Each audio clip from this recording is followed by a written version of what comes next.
Welcome to the Citizens Report for the 10th of September 2021. I'm Elisa Barwick. Joining me today is Citizens Party Research Director Robert Barwick. Welcome. Thanks, Elisa. And on today's show, Australians left devastated by Frydenberg's double standard. We're going to talk about how Josh Frydenberg treats big business as opposed to ordinary Australians, a double standard that can't be left to stand. And secondly, the real story of 9/11, where we're going to review exactly the turning point for the world that 9/11 represented in terms of the drive for war, police states, and the sabotage of the sort of cooperation we desperately need in the world today.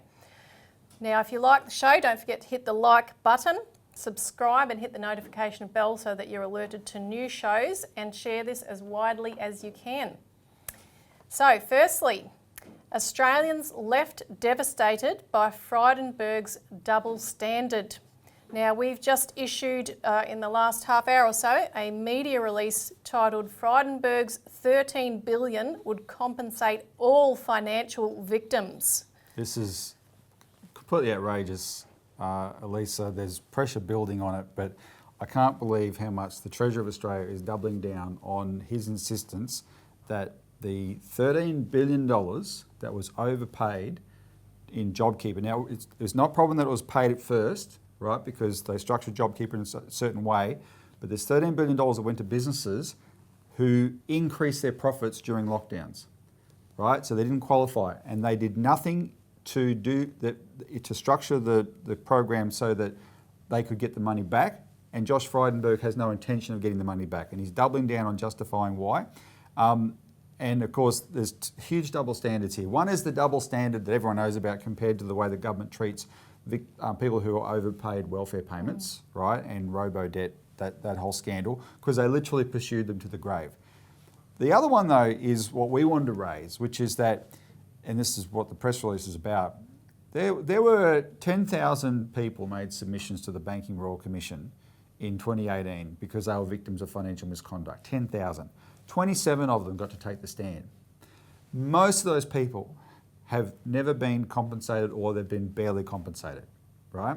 And there's a lot more victims than that. The government's come up with this thing called the Compensation Scheme of Last Resort, and it's too small, it's too narrow. Josh Frydenberg is showing this government doesn't care about $13 billion, right? That $13 billion, which those businesses by definition don't need, would compensate all financial victims in Australia.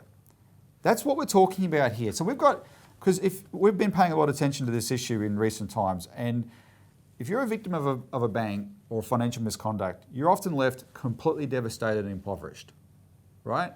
And what happens is there'll often be the court cases that do work, or the asset enforcement that does work. They'll convict a businessman or a director or whatever. They'll ban people from being directors of companies, but there's never any actual compensation for the victims, right? They're left ruined. That's the cost of doing business.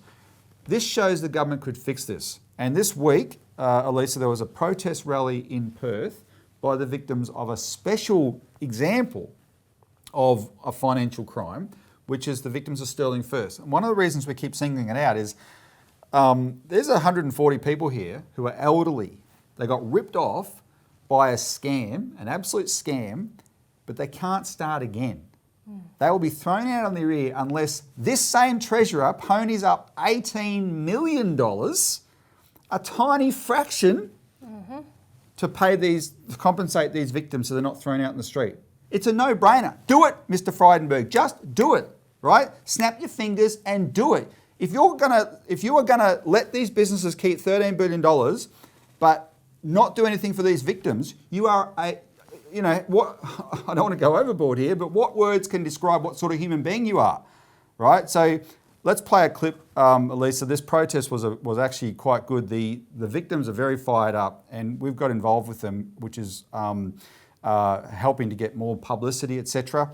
The clip is, we just want to play a clip of Denise Brayley. Now, Denise Brayley is the founder of the Banking and Finance Consumer Support Association. And this woman should be the head of ASIC, right? She should be the chair of ASIC. Absolutely. She has fought for financial victims for 20 years. She's not a financial victim of Sterling First. She got involved to show them how to fight back against these bastards. So she's addressing the rally, and we'll just play a little clip of that. So more and more people were signed up. It was heavily endorsed on radio, newspapers in WA. It's not about WA. There are 4 states infected with this scam. It only lasted 2 years before ASIC started to even look at this thing. And then when it seriously started to inquire, it actually didn't do anything other than chat to a few consumer protection people who just said, well, we fix the leases, you fix the financial product. That's a disgrace. ASIC insists you are investors. Are you investors? No!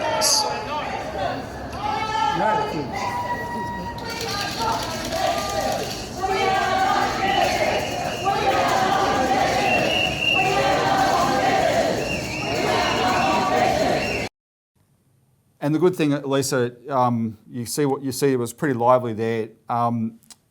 Choice Magazine has covered this now. 6PR in Perth, which is their big radio station equivalent of 3AW in Melbourne or 2GB in Sydney. They were there. 7:30 report from the ABC was there, so hopefully there'll be a report on that coming soon. And the West Australian newspaper covered it. Right, so that's really good. Now, there's another development, Robbie, that shows that the Frydenberg and his government are not serious about financial regulation. Well, you know the saying, fox in charge of the hen house, Dracula in charge of the blood bank, and there's lots of examples of that. There's never worse than in financial regulation. So what's happened is the government recently set up this. One of the things that, coming out of the Royal Commission, the government has pretended, we are going to clean up the financial system. So they're doing these token things. The compensation scheme of last resort is one of those token things. They've set it up, but they've made it so narrow it's not going to help people like the Sterling First victims, and we have to change that. We'll do more on that in future weeks. But they've set up this other thing to police the police kind of idea, right, called the Financial Regulator Assessment Authority. And they've set up this authority to look, that's supposed to be a group that oversees all financial regulation in Australia, make sure the different regulators, ASIC, which is the corporate regulator, APRA, which is the bank regulator, ACCC, etc., they're doing their job properly. Who have they put in charge of this? This is a name that people in the industry would know, but the average Australian wouldn't know. His name's Nicholas Moore. You would be more familiar with what he was, the bank he was the director of, the boss of for a long time. Macquarie Bank. And Macquarie Bank's called the Millionaire's Factory, Elisa. They perfected the art of looting an economy. That's why they're the Millionaire's Factory. They do it in a million different ways. Worse than that, they are also that bank, and this man, Nicholas Moore, for 30 years has been involved in funding and participating in these think tanks that were set up called the Tasman Institute, Centre for Independent Studies, etc., like the IPA, the right-wing think tanks that drove a battering ram through financial regulation in Australia. These are the people who destroyed the whole idea that you should regulate the financial system, right? Because they preached, no, you shouldn't regulate anything, and gave us this paradise for white-collar criminals that we have, right? These people did it. And this man, who was on the board of the Tasman Institute, which was one of those think tanks, gave money to the Centre for Independent Studies, etc., he's now supposed to oversee how financial regulators perform in Australia. It is beyond a joke. This is a government, as we say it in the press release, Elisa, the reason Josh Frydenberg won't click his fingers and pony up $18 million, because you cannot compensate the victims of Sterling First for ASIC's failings without overhauling ASIC. How could you say, we see ASIC failed in there, we'll pay you the money. Well, then everyone will say, well, what are you going to do about ASIC? You would have to overhaul ASIC. And that means ASIC would stop being a weak and ineffective regulator. And that's what the banks and the government don't want. And so to keep ASIC weak and ineffective, they're just going to ignore those victims and let them drown. And this Nicholas Moore thing is another example. We'll have more on that in the future, but it just shows it's a joke. So the fight we're in, that we need people to participate in, is really, really serious because we cannot let them get away with it. We're exposing the various things they're doing, but we can win this fight to get compensation for these victims and get an inquiry that lays all this bare. Yep, and that's a stunning marker actually of the Deregulation Taskforce that the government brought into being at the middle of 2020, and then by the end of 2020, it was taking scalps, Yep. including Christine Holgate, because she was pushing through Australia Post to set up a People's Postal Bank, which would have regulated the banks indirectly, and people like the head James of Shipton, the the head chairman of ASIC. ASIC, James Shipton. There was one chairman in this period who tried to do something, and he was with out. his deputy Daniel Crennan. So this began this kind of new momentum just when you thought we couldn't have any more deregulation and make matters even worse. That's exactly what we're getting. So Yep. we'll continue to fight it whenever it pops its head up, and this is a great opportunity to smash that agenda again. One little plug, next week, middle of next week, we're going to put up a video, an interview I've done with a bank victim named Wayne Ditchburn. Look out for it. It'll be put up on YouTube middle of next week. It's a bombshell. You want to see what, why we take on these issues, right? This is when the thousands of people that have been destroyed by the financial system, you cannot sweep it under the carpet. Now we'll move on to our next topic, the real story of 9/11. And we want to give a bit of a sweep here of some of the history that 9/11 marks a midpoint of, in a sense, of the genesis of terrorism, starting in particularly from the 1970s onward, and then how the world changed after that point, what the import of that action was. And Elisa, before you begin, the real story is actually giving this kind of depth. The real story is not how the towers came down, etc. That's still not even, there's lots of work still to be done on that. I don't think you'd ever get to the bottom of that in actual detail until you have a proper government that honestly looks at it. But I did want to say, because we have viewers that would have a range of ages, etc. But for us, we were there in a sense, like most of the whole world was. And just disclose for the public, in case they don't know, we're married. We're not brother and sister, as some people wonder. And so we can remember the night we're sitting at home just before getting ready for bed, and suddenly Sandra Sully breaks into whatever we're watching on TV with breaking news that a plane has flown into the World Trade Center, right? And at first we thought, an accident, then we watched the second one happen live. And I'm saying that because everybody remembers that day. It's probably the most vivid experience in our history. Maybe the death of Princess Diana sort of competes with that, but no, we're in that same league. The world changed that day. The history of our time is divided into pre-9/11 and post-9/11, right? But the people who like using this term pre-9/11 wanted us to ignore what really led up to 9/11 so they could get away with what they did after. And that's what we want to go through today. And we've talked about this a couple of weeks ago. We introduced the idea that in 1979, you had the US administration under advice of people like Zbigniew Brzezinski, who decided that they had to go into Afghanistan to support local terrorist groups, and which actually built them up into significant terrorist groups such as the Mujahideen locally, but then more broadly, which became ISIS and al-Qaeda. And they literally, this was to support the Soviet... Elisa, this was a strategy that by the United States and the United Kingdom to whip up extremists against the Soviets, right?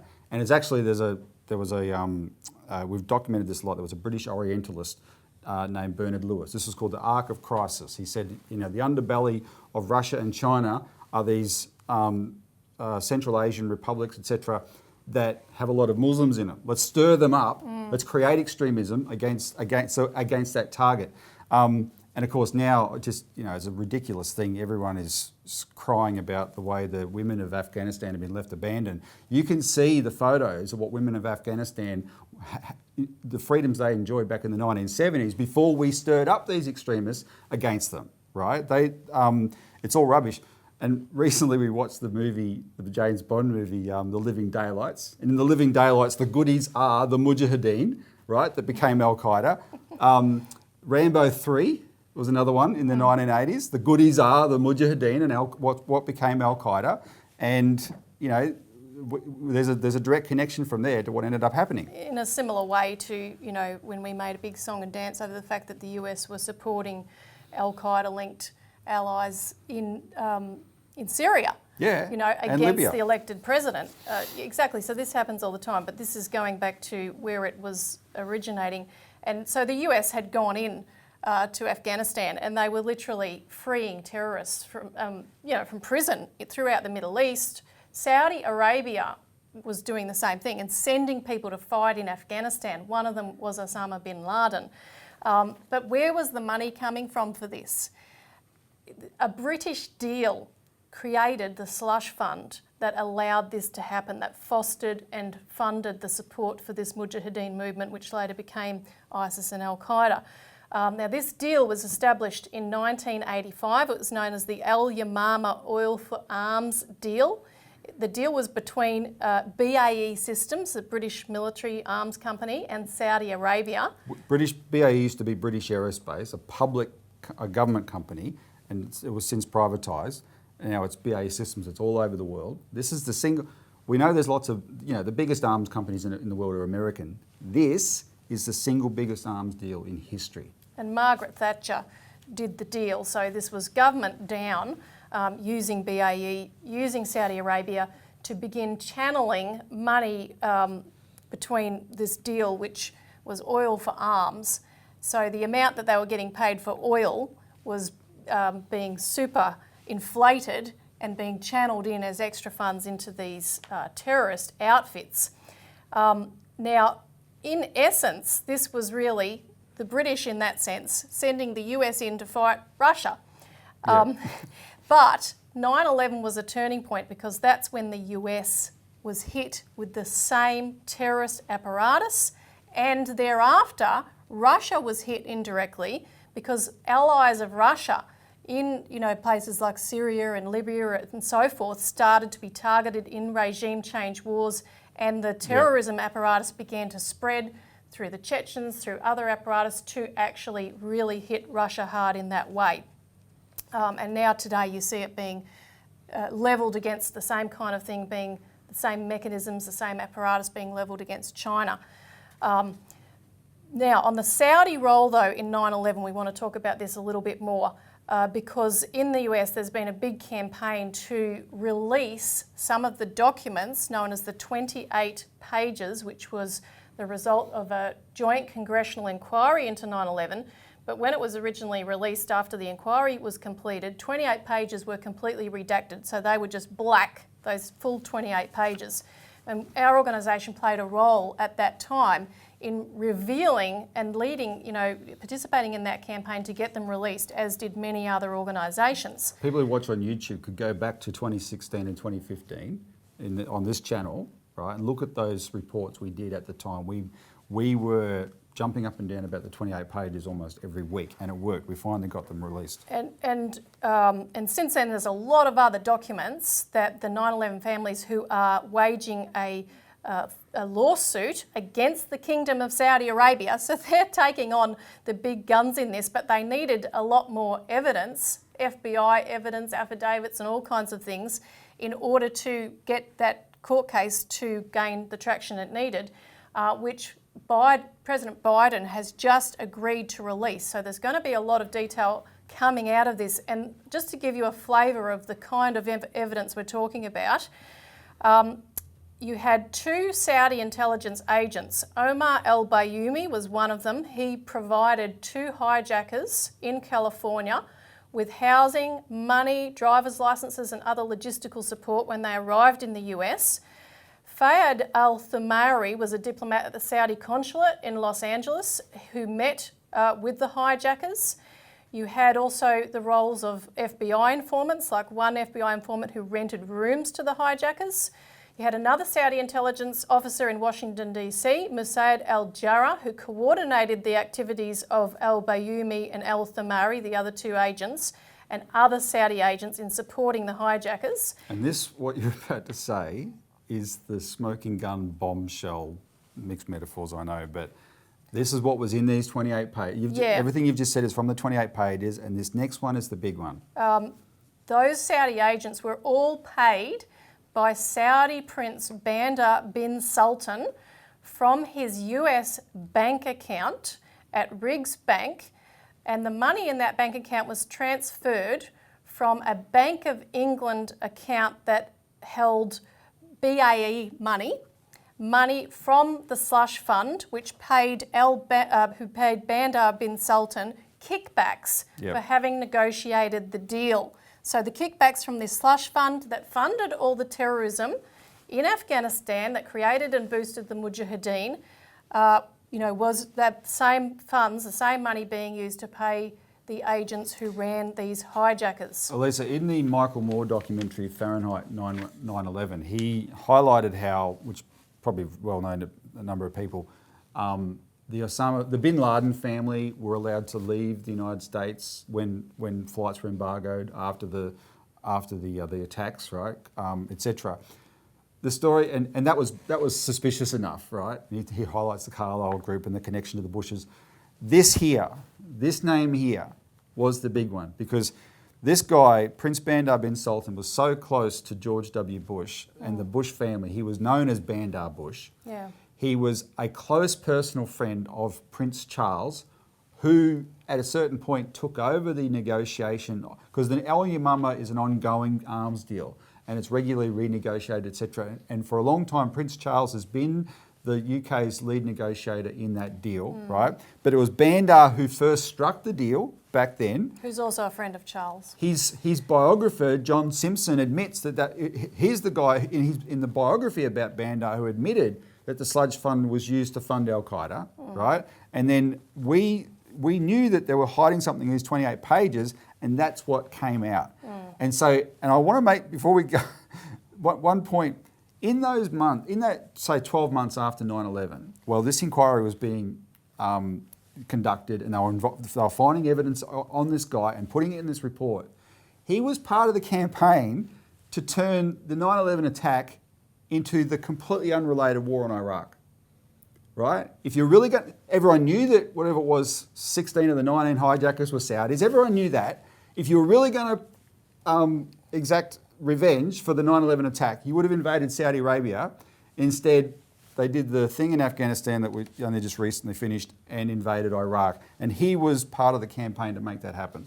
And those countries, Afghanistan, Iraq, Libya and Syria, that represented the beginnings of the war on terror, had already been identified by the United States as... The agenda was pre-existing, you're right. Yeah, and that was part of the Wolfowitz Doctrine, which was Paul Wolfowitz, who worked with Dick Cheney, in order to suppress nations like Russia and China that could become major competitors or threats to the United States. And Elisa, Paul Wolfowitz, there's a handful of people, at least, maybe two handfuls of people that should be in jail in America over 9/11, over the Iraq War especially, right?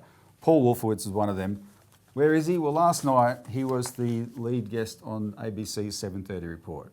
And Lee Sales asked him one slightly tough question about it, but otherwise he's completely rehabilitated, right? He's the expert who gets to comment on the 20-year Afghanistan war rather than be rotting in a cell where he belongs, because they cooked up a conspiracy based on lies to kill 1 million people in Iraq as part of their plan to rewrite the map of the Middle East.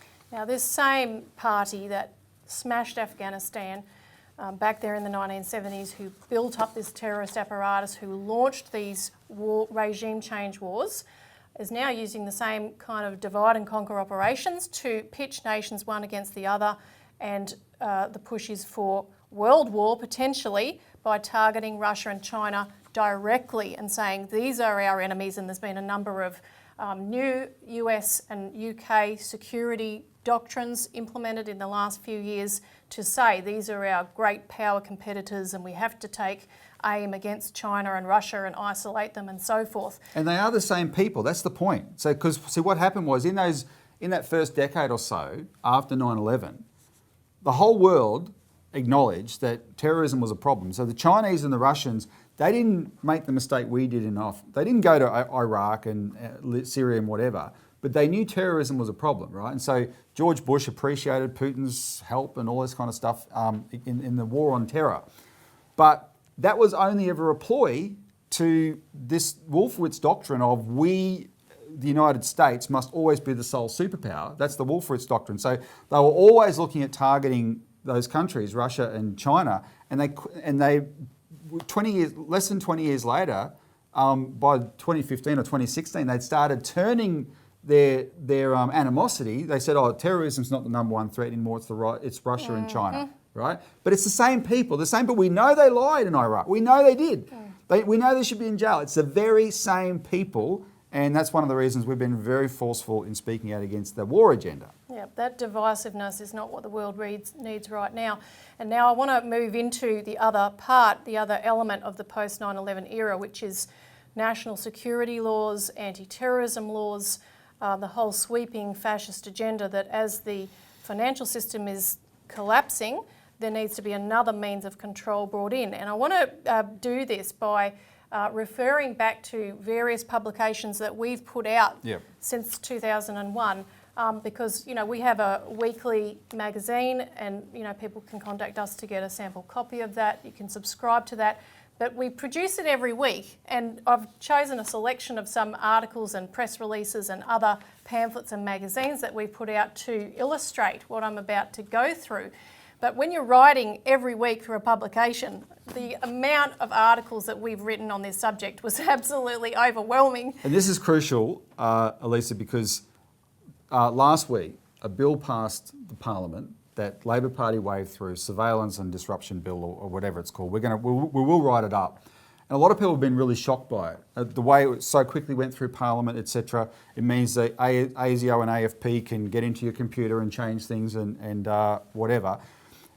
We weren't shocked by it because for 20 years we have been fighting these series of bills, and in fact there's been more than 75. Well, there was at the point in 2019 when UNSW constitutional law expert George Williams reviewed the new legislation since 2001, there were 75 new security laws. Okay. So there's probably another 10 or 10 by now. I'd say 10 plus since then. I mean, it takes a bit of work to actually find them all and pull them all together, but we've written about every single one of them over this last period. And it started with the Defence Legislation Amendment, Aid to Civilian Authorities Act, John Howard's September 2000 infamous Shoot to Kill Bill. And that's 2000. That's a year before September 2000, a year before 9/11. They were gearing up these kind of powers then, and that was a particular power that allows the feds to deploy the army into a state with power to use deadly force. Now, on 12 June 2002, we put a full-page advertisement in The Australian, End Them, Don't Amend Them. We'll put that up on the screen. That was signed by hundreds of people across the nation that we were working with. And we fought this tooth and nail. We focused on nothing but months. We had a phone bank in this office where we are now. It was manned by dozens of people. We were calling people all around Australia to get them to call. This is when we first got involved in really targeting members of Parliament, right? We flooded them with calls. We actually forced a shift. It was quite extraordinary. Under Simon Crean, in that first year after 9/11, thanks to our organising, the Labor Party actually didn't wave through these anti-terrorism laws under Simon Crean. And also under Simon Crean, the Australian Labor Party didn't support the Iraq War.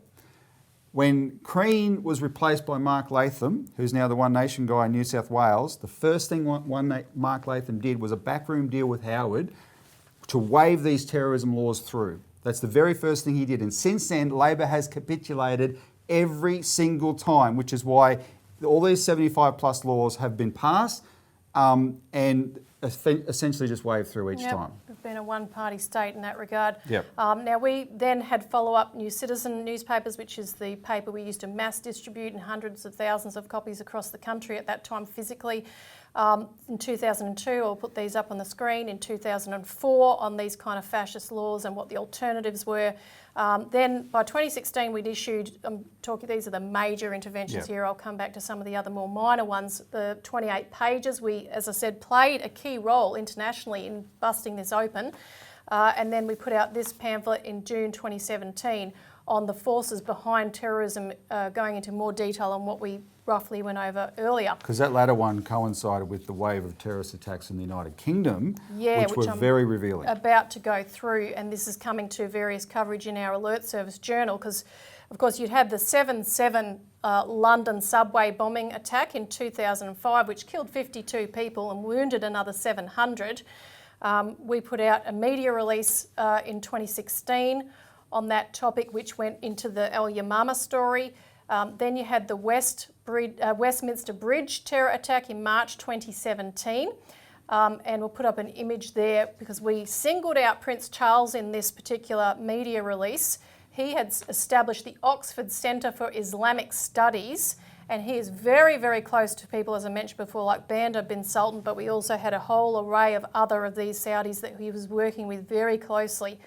Then and you had people. Sorry, you had people in Scotland Yard saying we have our hands tied in terms of really investigating this kind of terrorism because the Prince of the realm is good buddies with these known extremists from Saudi Arabia that are backing all this. Yep.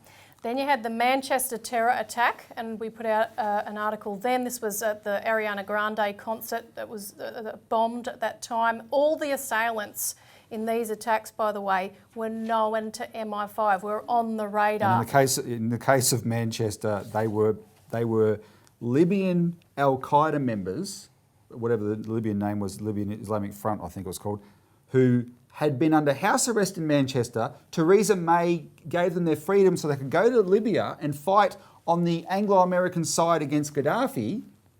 And then they came back and committed terrorist attacks at home. Yep, and then you had the June 2017, the London Bridge attack. We continued our exposés through this period, asking questions like, was the terrorist ringleader an agent of MI5? Because that's how blatant it was. You had a stabbing in 2019, then on London Bridge again.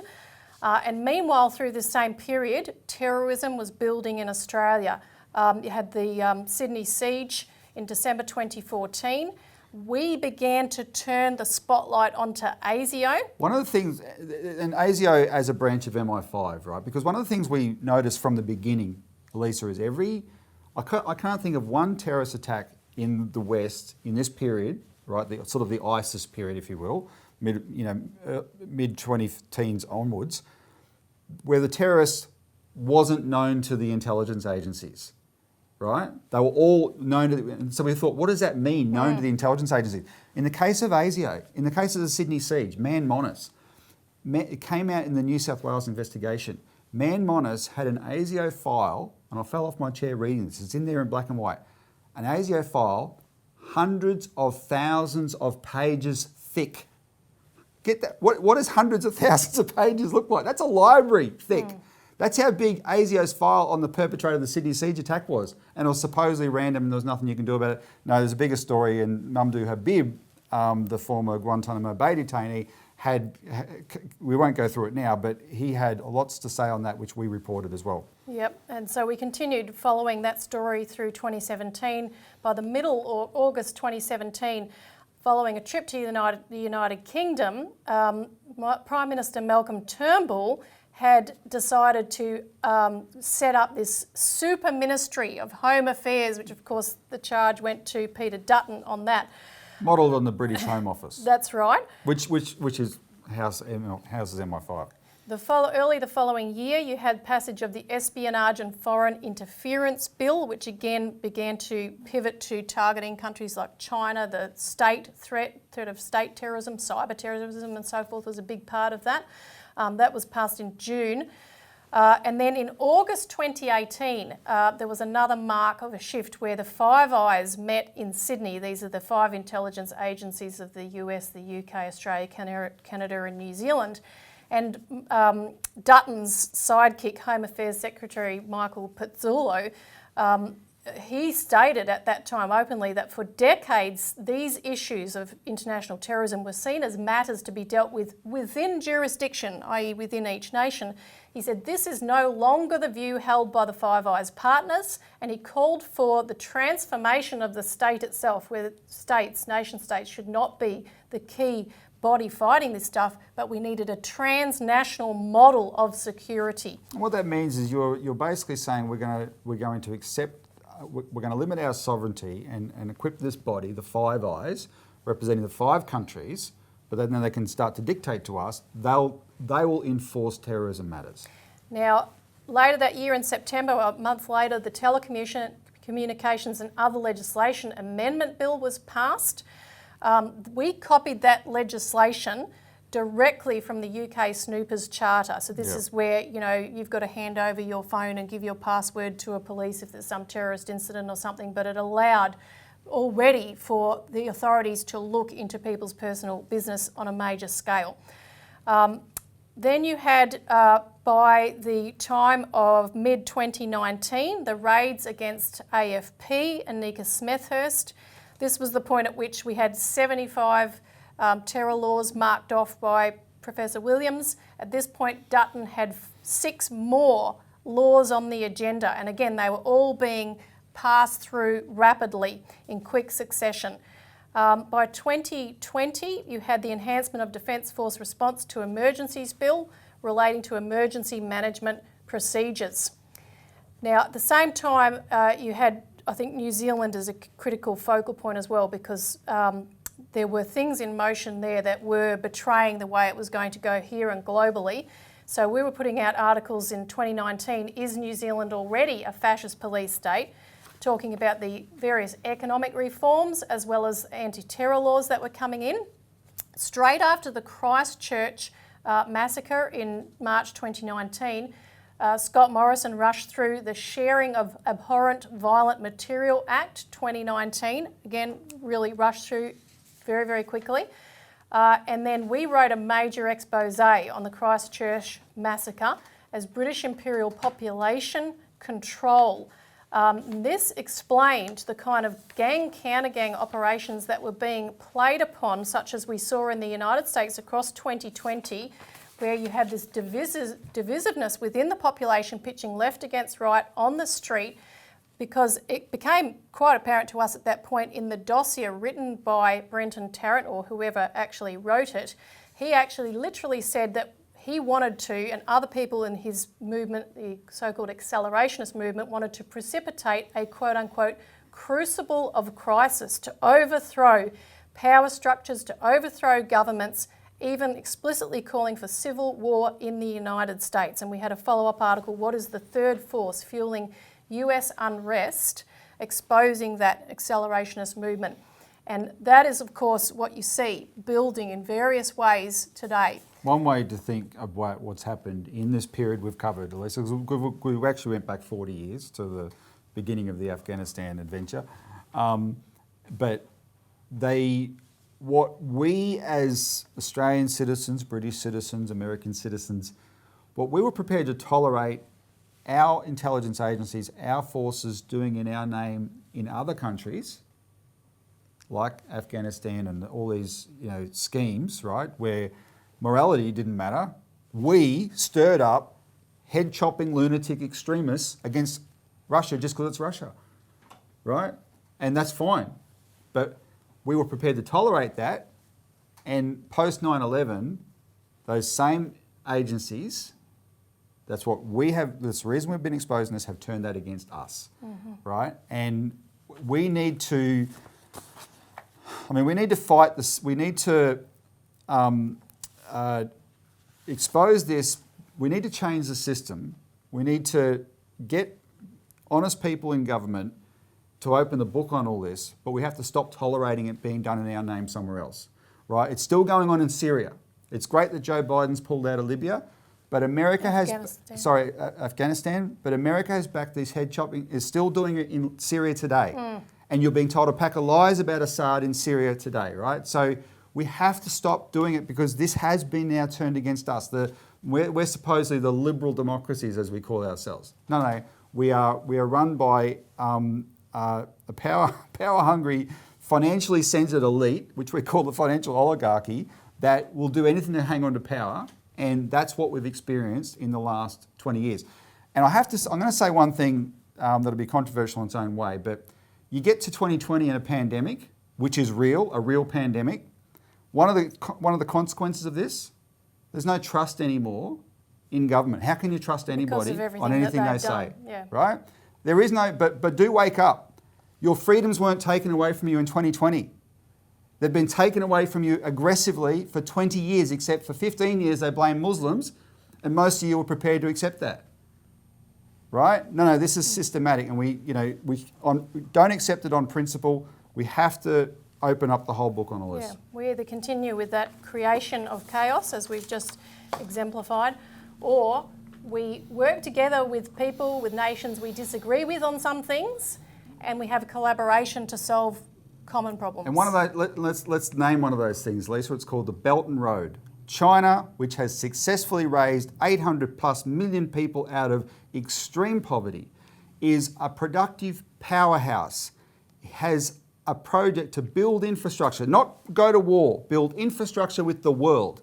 And we are being run by people who view this in imperial terms, like the British did the Germans before World War I, and said we will not tolerate Germany building railway lines across Asia so that becomes a competitor to our supremacy over the seas. Britannia rules right? the waves. Britannia rules the waves. We will start a war to stop that. And this is insane. And we cannot afford war now because it's a war with the great powers becomes a nuclear war, right? Look at these things on their merits. It would be great if the whole world did start collaborating around the infrastructure that can raise living standards, and in raising living standards, get rid of the conditions that breed extremism, right? And therefore where the terrorists come from, and the world can actually move forward. And no one wants to be a terrorist if they've got a good job and a great life, etc. They can't play upon people in that way. Yep. So we've gone over time, but do Badly. contact us to get on board with the Australian Alert Service and begin to look at the historical processes behind where we are at this moment in history right now. Thanks for tuning in. Thanks, Robert. Don't Thanks, forget Elisa. to like, share and subscribe, and we'll see you again next week.